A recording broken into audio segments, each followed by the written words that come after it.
സിനിമയിലെ ഇതേ നായകന്റെ ജീവിതത്തിലും നായികയായി പിൻവാങ്ങിയ മഞ്ജു വാര്യർ എന്ന അഭിനേത്രി നീണ്ട 14 വർഷങ്ങൾക്ക് ശേഷം തിരിച്ചു വരുന്നതിന് വേദിയായത് മുംബൈയിലെ ദാദാസാഹിബ് ഫാൽക്കെ ഫിലിം സിറ്റിയിലെ ഷൂട്ടിംഗ് ഫ്ലോർ.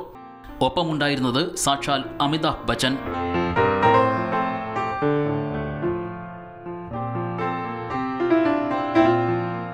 അമിതാഭ് ബച്ചൻ സാറിനൊപ്പം തന്നെ എനിക്ക് തോന്നുന്നു സൗത്ത് ഇന്ത്യയിലെ ഏറ്റവും പവർഫുൾ ആയിട്ടുള്ള സൂപ്പർ സ്റ്റാർസ്, പിന്നെ ഏറ്റവും നല്ല നടന്മാർ എന്നൊക്കെ നമ്മൾ പറയുന്നത് നാഗാർജുന സാർ, പ്രഭു സാർ, ശിവരാജ് കുമാർ സാർ, അവരുടെയൊക്കെ കൂടെ ഒരുമിച്ച് ഈ ഒരേ പ്രോജക്റ്റിൽ തന്നെ, അതും ഇത്രയും വർഷത്തിന് ശേഷം ചെയ്യുന്ന ആദ്യത്തെ പ്രോജക്റ്റിൽ തന്നെ അവരുടെയൊക്കെ കൂടെ ഒരുമിച്ച് വർക്ക് ചെയ്യാൻ പറ്റുന്നതിൽ വളരെ സന്തോഷമുണ്ട്. രാവിലെ 6:30 ഫിലിം സിറ്റിയിലെത്തിയ മഞ്ജുവിനെ രണ്ടാം വരവിലെ ആദ്യ ചമയമണിയിച്ചത് ബച്ചന്റെ മരുമകൾ കൂടിയായ ഐശ്വര്യ റായിയെ അണിയിച്ചൊരുക്കിയിട്ടുള്ള മിക്കി കോൺട്രാക്ടർ. ബച്ചന്റെ കാൽ തൊട്ട് വന്ദിച്ച ശേഷമാണ് ക്യാമറയ്ക്ക് മുന്നിലേക്ക് മഞ്ജുവെത്തിയത്. ഒപ്പമിരുന്ന് ടെലിവിഷനിൽ ഹൊറർ സിനിമ കാണുന്ന മഞ്ജു ഭയം കൊണ്ട് ബച്ചന് പിന്നിലേക്ക് ഒളിക്കുന്നതായിരുന്നു ആദ്യ ഷോട്ട്.